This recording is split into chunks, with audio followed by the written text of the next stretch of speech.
జనవరి 1 నుండి హోండా కార్ల ధరలు పెరగనున్నాయి. వెంటనే మీకు ఇష్టమైన హోండా కార్ని బుక్ చేసుకుని 1,00,000 వరకు ఆదా పొందండి. కొంతమంది నిరుద్యోగులు కానిస్టేబుల్ అభ్యర్థులు ఉద్యోగానికి సంబంధించినటువంటి అప్లై చేసుకుంటున్నటువంటి అభ్యర్థులు ఉన్నారు. ఇక్కడ మనం చూడొచ్చు, కాంగ్రెస్ గెలుపు కోసం నిరుద్యోగ బస్సు యాత్ర నిర్వహించిన పోలీసు అభ్యర్థులకు ఎన్నో తప్పిదాలతో వందల కేసులతో ముందుకు పోతున్న పోలీస్ నోటిఫికేషన్ని రద్దు చేసి న్యాయం చేయాలి, 8 లక్షల మంది అభ్యర్థుల జీవితాలను ఆగం చేసిన పోలీస్ చైర్మన్, బోర్డు చైర్మన్ని తక్షణమే తొలగించాలి అనేటువంటి డిమాండ్తో వీరందరూ కూడా ఇక్కడకు ప్రజాభవన్ దగ్గర రావడం జరిగింది. ఇక్కడ సీఎం రేవంత్ రెడ్డితో పాటుగా, అంటే గతంలో ప్రతిపక్షంలో ఉన్న టైంలో వీరందరూ కూడా సీఎం రేవంత్ రెడ్డిని కలవడం జరిగింది. అదేవిధంగా డిప్యూటీ సీఎంగా ఉన్నటువంటి బట్టి విక్రమార్కను కూడా కలవడం జరిగింది. అలాగే ప్రస్తుతం మంత్రిగా ఉన్నటువంటి పొంగులేటి, అలాగే ఇతర ముఖ్య నాయకులందరూ కూడా ఇక్కడ కలిసినటువంటి పరిస్థితి ఉంది. ప్రస్తుతం అసలు ఏంటి వీరి డిమాండ్ ఏంటి, ఎందుకు ఇక్కడకు భారీ స్థాయిలో వీరు వచ్చారో వారితో మాట్లాడే ప్రయత్నం చేద్దాం. ఏంటి అసలు మీ డిమాండ్ ఏంటి?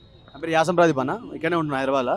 విషయం ఏంటన్న, మేము 2022 పోలీస్ నోటిఫికేషన్ ఎగ్జామ్ రాసినప్పుడు 9 లక్షల మంది ఎగ్జామ్ రాసేటప్పుడు ఏం చెప్పిండంటే అందరికీ ఈక్వాలిటీ, రిజర్వేషన్స్ లేవు, ఎస్సీ ఎస్టీ బీసీ ఓసీ అందరూ ఒకటే, అందరూ 60 మార్కులు ఎగ్జామ్ రాయాలన్నాడు.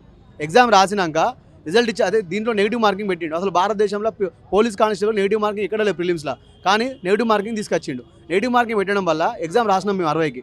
ఎగ్జామ్ రాసినాక ఎగ్జామ్ అయిపోయినాక రిజల్ట్ ఇచ్చే టైంలో ఈ జీవోలు తీసుకొచ్చినాను, 57, 58 జీవోలు తీసుకొచ్చిండు.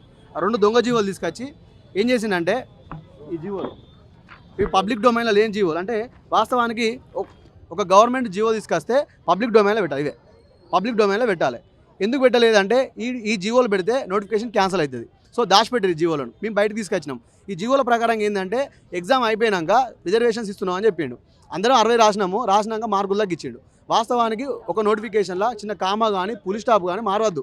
నోటిఫికేషన్ ఇచ్చిన ప్రకారం నోటిఫికేషన్ వెళ్ళిపోవాలి, సాఫీగా వెళ్ళిపోవాలి. ఎక్కడ దానికి పెండింగ్ పెట్టద్దు, దాంట్లో డిస్టర్బెన్స్ చేయొద్దు. సేమ్ ఎట్లా గ్రూప్ 1 అయితే రద్దు ఉంది కదా, గ్రూప్ 1 ఎగ్జామ్ ఎందుకు రద్దు అయింది? దాంట్లో నోటిఫికేషన్లో బయోమెట్రిక్ విధానం తీసుకొచ్చిండు. బయోమెట్రిక్ విధానం ఉంటుందని చెప్పిండు, తర్వాత బయోమెట్రిక్ విధానం లేదు. ఆ చిన్న కారణంతో నోటిఫికేషన్ క్యాన్సిల్ చేసి గ్రూప్ 1 స్థాయి ఎగ్జామ్ని క్యాన్సిల్ చేశారు. అలాంటిది ఈ నోటిఫికేషన్లో 60 కేసులు పడ్డాయి. ఒక పోలీస్ నోటిఫికేషన్లో ఇంతవరకు భారతదేశంలో ఎన్నడూ లేని విధంగా 60 కేసులు పడ్డ చరిత్ర ఈ 2022 పోలీస్ నోటిఫికేషన్ ఉంది. అయితే 60 కేసులు పడ్డప్పుడు ఈ నోటిఫికేషన్ ఏ విధంగా ముందుకు తీసుకుపోతున్నారు, మీరు దయచేసి ప్రభుత్వం దృష్టికి తీసుకెళ్లాలని చెప్పి కోరుతున్నాము. ఈ 60 కేసులు పడ్డప్పుడు దీని మీద ఏదైనా ఎట్లా అంటే కమిటీ చేసి దీని ద్వారా నష్టపోయిన వాళ్ళు ఎందరూ, నష్టం జరిగిందా లేదా, జీవోలు ఎందుకు వచ్చినాయి, 46 జీవో ఏంది, 57, 58 జీవో ఏంది, ర్యాంక్ క్వశ్చన్ సమస్య ఏంది, అసలు నోటిఫికేషన్ మీద ఎన్ని కేసులు పడ్డాయి, హైకోర్టులో ఎన్ని కేసులు పెండింగ్ ఉండగా గత ప్రభుత్వం ఎందుకు రిజల్ట్ ఇచ్చిందని దాని మీద రివ్యూ నిర్వహించి ఒక కమిటీ ఏర్పాటు చేసి ఆ కమిటీ ప్రకారంగా ఈ నోటిఫికేషన్ ఉంచాలనా ఏదో ఒక డిసిషన్ తీసుకోవాలి. లేదంటే మాత్రం చాలా ఇబ్బందులు అవుతున్నాయి. 46 జీవాలు రోడ్డు ఎక్కుతున్నారు, మేము రోడ్లు ఎక్కుతున్నాము, జాబ్ వచ్చిన వాడు రోడ్డు ఎక్కుతున్నాడు, ఎందుకు ట్రైనింగ్ పంపించాలని. ఇందులో గత ప్రభుత్వం ఏం చేసిందంటే బీఆర్ఎస్ ప్రభుత్వము రిజల్ట్ ఇచ్చింది. రిజల్ట్ ఇవ్వకూడదు, ఎందుకంటే కోర్టులో పెండింగ్ ఉన్నప్పుడు, కేసు పెండింగ్ ఉన్నప్పుడు రిజల్ట్ ఇవ్వకూడదు. ఏపీ ప్రభుత్వం ఏదైతే ఉందో నోటిఫికేషన్ అయిపోయాక ఈవెంట్స్కి ముందు ఒక చిన్న కేసు వేసారు హైకోర్టులో. వేస్తే ఆ కేసు క్లియర్ అయ్యేదాకా నోటిఫికేషన్లో ఈవెంట్స్ పెట్టలేదు. అట్లాంటిది మన దగ్గర కేసులున్నా కూడా 60 కేసులున్నా కూడా నోటిఫికేషన్ ముందు తీసుకుపోయి మెయిన్స్ ఎగ్జామ్ పెట్టి ఈవెంట్స్ పెట్టి లాస్ట్గా రిజల్ట్ ఇచ్చి అన్యాయం చేసింది.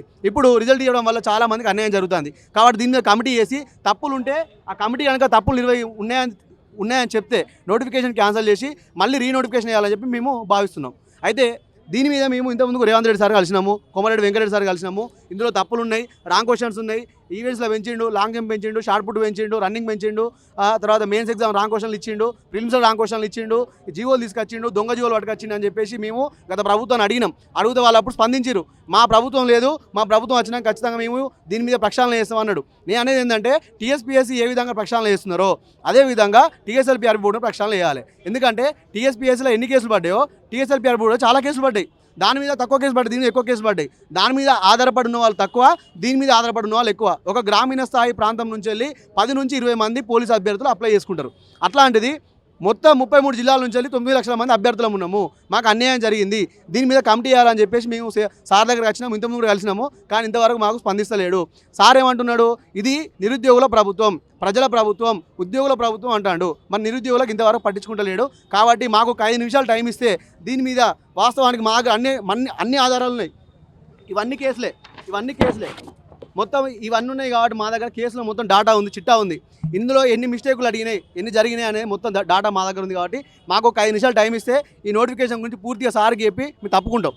తర్వాత కమిటీ చేస్తారా, సిట్టింగ్ చేస్తారా, కమిటీ చేస్తారా ఏదనేది వాళ్ళు నిర్ణయించుకోవాలి. కాబట్టి కమిటీ ఏమని చెప్పేసి మేము భావిస్తున్నాం. మొత్తం ఈ ఉద్యోగాలకు పోలీసు ఉద్యోగాలకు దాదాపుగా తెలంగాణ రాష్ట్ర వ్యాప్తంగా 8 లక్షల మంది నిరుద్యోగులు ఎవరైతే ఉన్నారో వీరందరూ కూడా ఇక్కడ అభ్యర్థులు ఎవరైతే ఉన్నారో వీరందరూ కూడా పోస్టింగ్ల కోసం వెయిట్ చేస్తున్నారు. అయితే జీవీలో ఉన్నటువంటి అంటే ఎవరైతే ఈ నోటిఫికేషన్ రద్దు చేస్తే మాలాంటి వారందరూ కూడా న్యాయం జరుగుతుందని వీరు చెప్తున్నారు. ఒకసారి చూడొచ్చు, వీరందరూ కూడా ప్లకార్డ్స్ పట్టుకొని ఇక్కడంతా కూడా నిరసన తెలుపుతున్నటువంటి పరిస్థితి. చాలామంది కూడా జీవో నెంబర్ 46 అలాగే జీవో నెంబర్ 57, 58ను రద్దు చేయాలి అనేటువంటి డిమాండ్తో గతంలో కాంగ్రెస్ పార్టీలో ఉన్నటువంటి నాయకులందరూ కూడా కలిసాం, ప్రతిపక్షంలో ఉన్నటువంటి రేవంత్ రెడ్డిని కూడా కలిసాం. ఇప్పుడు సీఎంగా అయిన తర్వాత ఆయన తమకు కొంత టైంని ఇవ్వాలి, ఇచ్చిన తర్వాత తమకున్నటువంటి ప్రాబ్లమ్స్ అన్నింటిని కూడా వివరిస్తాం, ప్రక్షాళన చేయాలని ఒకే ఒక్క డిమాండ్తో తాము ఇక్కడికి వచ్చామని కూడా వీరు చెప్తున్నారు. కెమెరామెన్ మహేష్తో విజయ్, సుమన్ టీవీ, హైదరాబాద్ నుంచి.